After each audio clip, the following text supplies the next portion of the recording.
ఎన్టీఆర్ జిల్లా తిరువూరులో పెరుగుతున్న ట్రాఫిక్ సమస్యలపై సర్కిల్ ఇన్స్పెక్టర్ గిరిబాబు నూతనంగా బాధ్యతలు చేపట్టిన ఎస్ఐ శ్వేతాకరణితో కలిసి సమీక్షించారు. పట్టణంలో ప్రజలకు ఇబ్బంది కలగకుండా ట్రాఫిక్ క్రమబద్ధీకరించాలని ఎస్ఐకి సూచించారు. ముఖ్యంగా ప్రధాన రహదారులకు ఇరువైపులా వాహనాలు నిలపకుండా వాహనదారులకు అవగాహన కల్పించాలని ఆదేశించారు. వ్యాపార సముదాయాల వద్ద తప్పనిసరిగా పార్కింగ్ కోసం మార్కింగ్ ఏర్పాట్లు చేసేలా యజమానులకు అప్రమత్తం చేయాలని పేర్కొన్నారు. నిబంధనలు అతిక్రమిస్తే కఠిన చర్యలు తీసుకోవాలని, పాదచారులకు అసౌకర్యం కలగకుండా చూడాలని సిఐ ఆదేశించారు.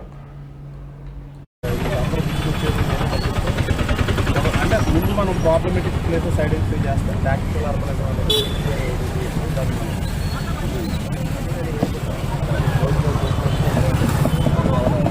ముందు ఏం చేస్తామంటే ఈ పెరిఫెరల్ తీసుకోండి. ఎక్కడ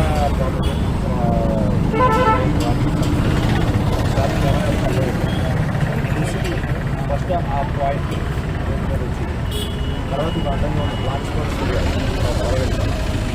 తర్వాత ఏరియాలో ఇంకా ఏమైనా రోడ్ మీద పెట్టేసి ట్రాఫిక్ అక్కడ లేకుండా క్లియర్ చేయడానికి మనకి ఏం పాజిటివ్ ఒకసారి ఐడెంటిఫై చేయండి. రేపు ఒకసారి పెట్టాలా, వెనక్కి జరిపించాలా. ఈ దాకా పెట్టలేకూడదు, మేమే చేయాలి మా పని.